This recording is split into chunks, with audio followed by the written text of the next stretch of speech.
Outlander. It's back. It's like back. Guys, calm down. It's back. I'm wearing my very wrinkled Outlander shirt in honor of today, and today is the day that Outlander is back. Now, from my friends and my mom, people who have seen it, I hear that I'm going to cry in the first few minutes, and I don't like crying on camera, so let's see how this goes. So this came out online a few days ago, and I had no time to watch it, which I hated, but I'm doing it now, so let's do it. This is Season 2, Episode 1. Its title is Through a Glass Darkly, Outlander. Let's do it. What's going on? He was gone. They were all gone. Wait, what? The world I'd left only moments ago was now dust. No. Okay, why did she go back to the stove? Do you speak English? What year is it? I want to do that. I want to dress up in clothes that are out of time and then ask strangers what year it is. Like, look really confused. 1948. No, go back! Do you not feel, well, perhaps I could take you... Tell me who won the Battle of Galana. Tell me now. The British! Cumberland and the British! You let me go! Oh. Well, it didn't work.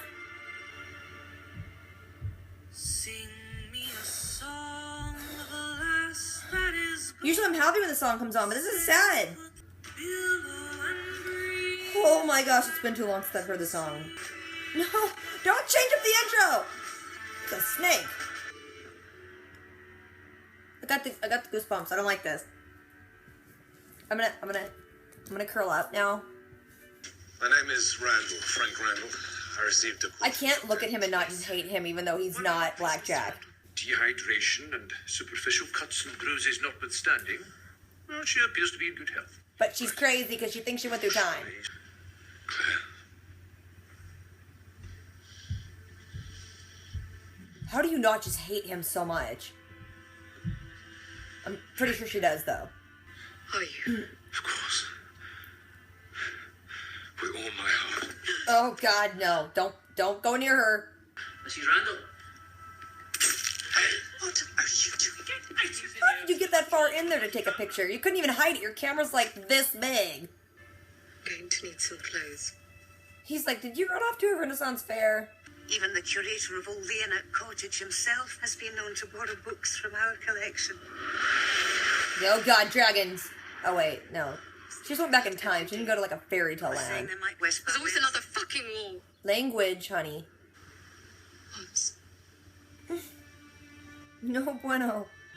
It really was the most extraordinary mob of red you'd ever seen. I don't like this. I don't like any of this. I know, he's dead. No, make it not happen. Do you have any reason to doubt his word? I love how this chick's just totally in the inner circle of knowledge, of like time travel-y knowledge. Flesh and blood, living man who loves you still with all his heart. Yeah, but he looks like an evil dude. Remember, I went back to Craig Nadoon that day. Is she gonna tell him the thing? Like all the things? Look for Wait, did she tell him? Did she tell him all the things? He's just gonna think she's crazy. Homegirl talked all night. It is one that I am prepared to make as well. Aww. But I don't like you as much as Jamie. Frank. Your ex-wife has either lost her mind or has fabricated some wild tale to drive you away. Ex-wife. Ooh, you let that slip. I caught that. Another man. And yet you are still wearing our wedding ring. I just didn't want to lose it. You're back. He don't believe you. And I loved him deeply as his wife. You know what that I means. For a time, I wanted to believe that too, believe me. So that I could feel... Don't make me feel for him because he looks like Jet. Avoid. I once told you there was nothing you could say or do to change how I felt about you. I meant it then, and I mean it now. I love you. Oh my gosh, I'm like feeling emotions for him. No. I'm pregnant. Awkward. Stop him dead in his tracks. No. How did you just put that together? Of course it's not yours. You need to think about that. And what that means. For all of us. What the what?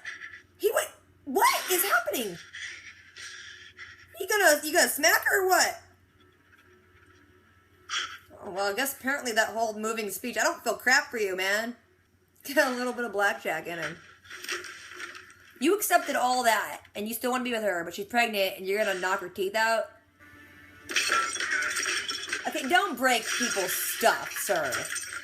I get you're feeling feelings, but that ain't yours. Okay, stop. Okay, you broke enough. You don't have to break all of it. For the damage, I will of course make the... No, nothing of it. No, take the money. A lot of old junk I should have put in the dustbin years ago. No. Make him pay for it. I became concerned that perhaps I was incapable. Well, you were. Other men have faced this situation. I doubt that very Mary much. told Joseph that she was with. Yeah, I know. I'm like, what about Jesus? Be the father. Joseph took it fine. I am fairly certain that the father is not God Almighty. He was a man, and he fucked my wife.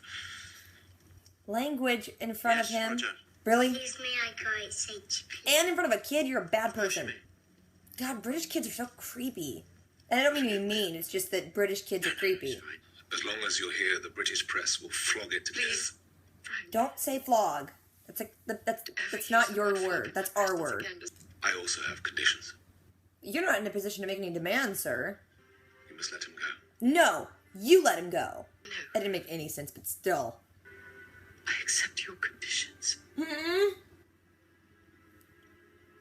Frank, are you wearing contacts? You still look like your ancestor, and that's creepy.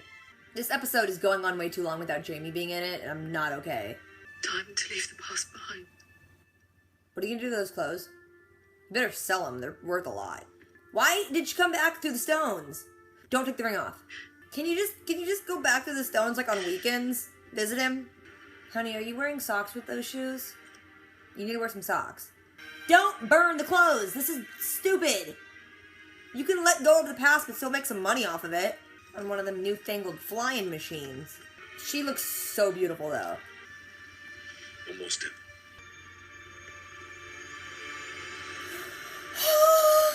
Jamie! No, God, what is going this freaking show? Oh. You're going to knock people out. Oh my gosh. France. Why are you back in the 40s? Go back! Sometimes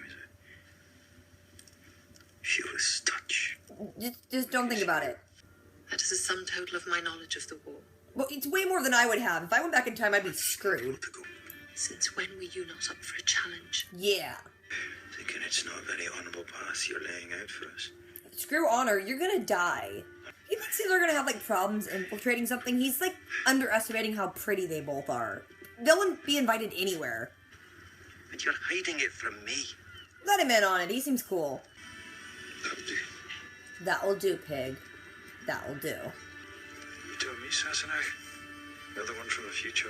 God, he's so pretty.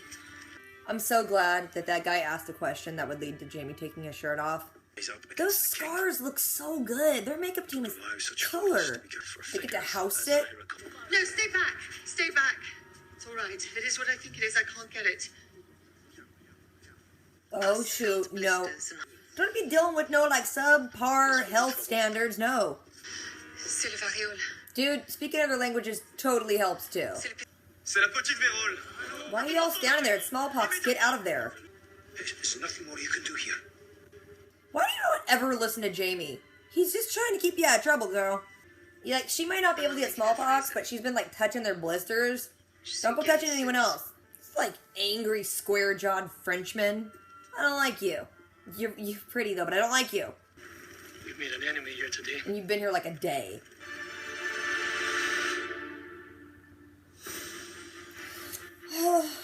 Okay, I don't even know what to think. See, I'm such like a time travel nut, but I wasn't expecting to be freaked out like that because timeline's all messed up now. And it's like, why did Claire go back? Why is she back? Why would she ever leave Pretty Ginger Man? So now, like, is this formula of this season gonna be like, we know she goes back, but like, we're gonna see how she gets to the point where she goes back?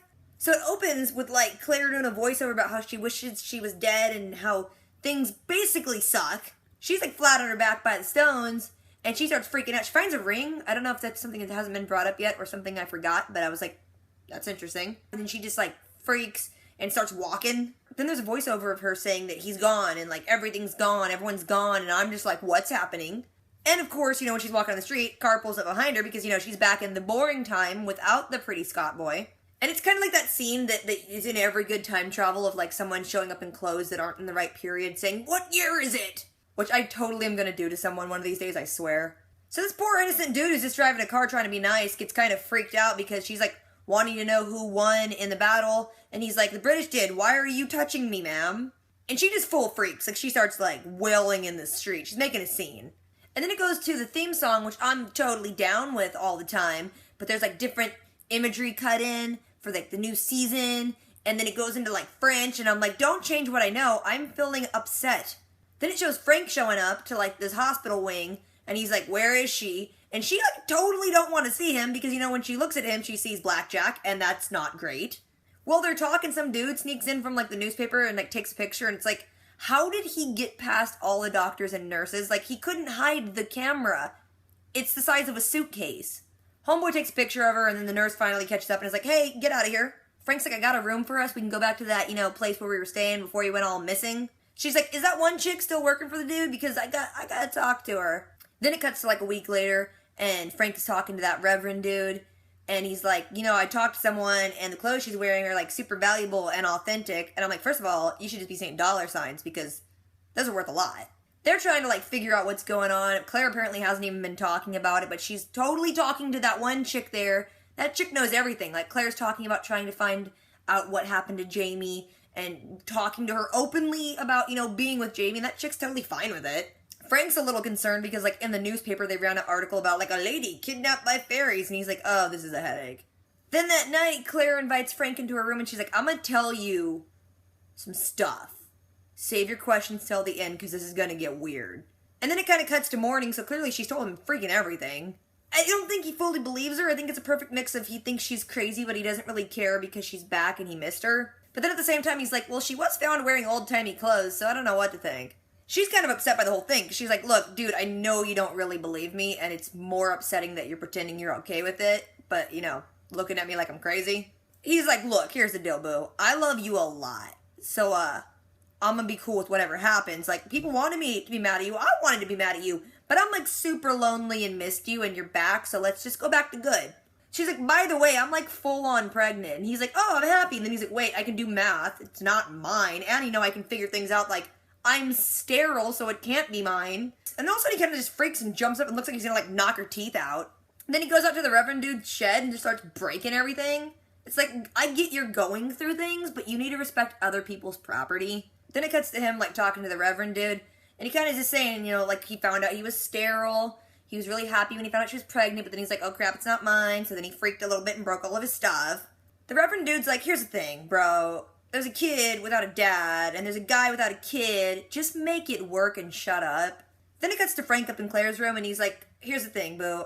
Sorry I tried to hit you, but I'm going through some stuff. He basically tells her that he wants to still be with her, and he'll still, like, stand by her and stuff, but on her end, he wants her to, A, just raise the kid completely as theirs and don't even, tell the baby about Jamie, and B, he wants her to just, like, forget Jamie. Quit looking for him, just let him go. She's like, yeah, Jamie wanted me to let him go, so maybe I should just leave the past behind. She gives her clothes to Frank, and she's about to take off the ring with Jamie, but she's struggling, and he's like, okay, look, you can do it in your own time. So they got plans to go move for his work, and she's trying to just, leave the world of Scotland and awesome hot guys behind. Then it shows Frank downstairs, like, burning her clothes, and I'm like, that's just stupid on so many levels. It also shows her packing her stuff, and she packs that ring she found out by the rocks, and I'm like, I don't know what that is. Again, I'm still missing that. She packs up, they get ready, they're on a plane, they're getting off the plane, and then a really cool scene, but also making my heart get happy and sad at the same time. As she's stepping off the plane, she's got one more step to go before she gets off the little, like, stairwell, and Frank reaches his hand out, and he's like, one more step, and then it's a really cool shot of, like, hands reaching for each other, and then it, like, pans out, and you see it's Jamie, and they're in the olden days in France, and I'm like, just stay there, Claire. Whatever led up to you leaving, just don't do it. Just stay there. So Jamie and Claire go get a room to stay in, and Jamie's still kind of struggling because, he just went through a lot of crap in the last season. She's like, babe, I'm here. He's like, I don't get what we're trying to do. We're trying to, stop the rebellion, but, can't we just, make them more awesome and, ensure they win? And she's like, I don't know how they did it. I ain't got the details on that. Better just make it not happen. She's like, here's the thing. You got a cousin who's in with the Jacobites. We can have an in. And he's like, I don't know. You're just thinking we can do all this stuff. And it's like, no, dude, you guys are pretty. You can do whatever you want. Pretty people can do whatever they want. So Jamie kind of agrees to it, but then he's like, oh crap, what are we going to tell Myrta? Then it cuts to them on the docks, and they're telling him basically, hey, we're not going to explain ourselves at all, but here's what we're going to do. We're not going to explain why we're going to do it, but just trust us. He's like, I feel like you guys are leaving me out of a lot of stuff, and I feel like you don't trust me. And they're like, okay, wait. We'll explain it to you one day. Just take our word on that. And he's like, all right, that's good enough for me. Then Jamie and Claire go and meet with Jamie's cousin, and he's like, hey, I totally want to get into this whole Jacobite thing. Can you make that happen? His cousin's like, dude, I've never heard you once be interested in politics. Why are you so excited to do it now? Jamie's like, look at my back. It's effed up. And his cousin's like, that's good enough for me. Then his cousin's like, oh, by the way, I've been pushing off a trip because I don't really trust someone to run my affairs when I'm gone. So not only can you, run my business and get 35% out of it, you could also, house sit. My house is, super sweet. So, they've been there, a day and a half, and they already got, a sweet place to crash and some money. They're doing well. So then Jamie and his cousin go off to do, manly business stuff, and she's like, I'm gonna go for a walk. She's walking on the docks, and she sees this big kind of, commotion on one of the ships, and they're carrying these people out, and she sees, oh my gosh, these people have smallpox. So she follows them, and she's like, hey, dude, I'm a freaking healer, which is totally great because she can totally speak French. Again, if I traveled back in time into a different place, I'd be screwed. She's telling everyone to stay back, but, she's been vaccinated, so she's like, it's cool. I can go poke around at these people's, blisters and stuff. At the same time, though, yeah, she's immune, but, she's been, poking pus-filled blisters and then just wipes it on her dress. Dude, don't let Jamie touch you. The ship's captain's trying to keep it all quiet because he doesn't want, his boat destroyed. And then Jamie's cousin's like, oh my gosh, she's making a scene. Then some very chiseled, featured, pretty man, but I can already tell I'm not going to like him this season, walks in. Apparently, it's one of his boats, and he's kind of mad about it because he's like, now that you brought to light that it's smallpox, my whole ship and all the cargo is going to be destroyed. Y'all are going to pay for that. Then it just cuts to, the ship burning, and they're watching it, and then they're like, oh my gosh, we just got to this country, and we already made another enemy. That handsome dude who owns the boat is, mad dogging him from across the dock. Jamie's like, things sure are interesting with you, Claire. And she's like, yeah, but you freaking love me for it. Then they just get in a carriage, watch a ship burn, and credits. Okay. First of all, Jamie didn't even show up in this episode until 40 minutes in. That is way too long to wait. And we're dealing in some funky timeline because we know she clearly goes back at some point. What point is that? Why did she go back? So now I'm kind of inferring we're just going to see what led up to her going back. I know some spoilery things here and there, even though I didn't read the books. I hear things. So I haven't been spoiled on any huge major plot points, but this show is pretty much just about the journey. And the same way that this episode is structured, we see where she ends. It's the journey of how she gets there that is exciting. Nothing too super crazy happened in this episode, except, timeline getting funky. But it's laying the groundwork for some really cool stuff that I'm sure is to come. This show is so good, and it takes, so long, so many Droughtlanders to get each new chunk of episodes. I'm so glad it's back, though. It's crazy to think it's back. I've been waiting so freaking long. So what did you guys think of this episode? If I forgot anything or left anything out, if there's anything you can clarify for me regarding, even the ring, if it's something spoilerish that hasn't come yet, just don't tell me about that. But, I'm always interested in knowing, for those of you who have read the books, how did this episode feel? Was it what you were expecting? Did they kind of shift things around to make it more cinematic? What did you think of this episode? Again, it is so good to be back. I can't wait to see what this season brings. So guys, don't forget to do the things, rate, comment, subscribe. I'll catch you guys later. Until next time.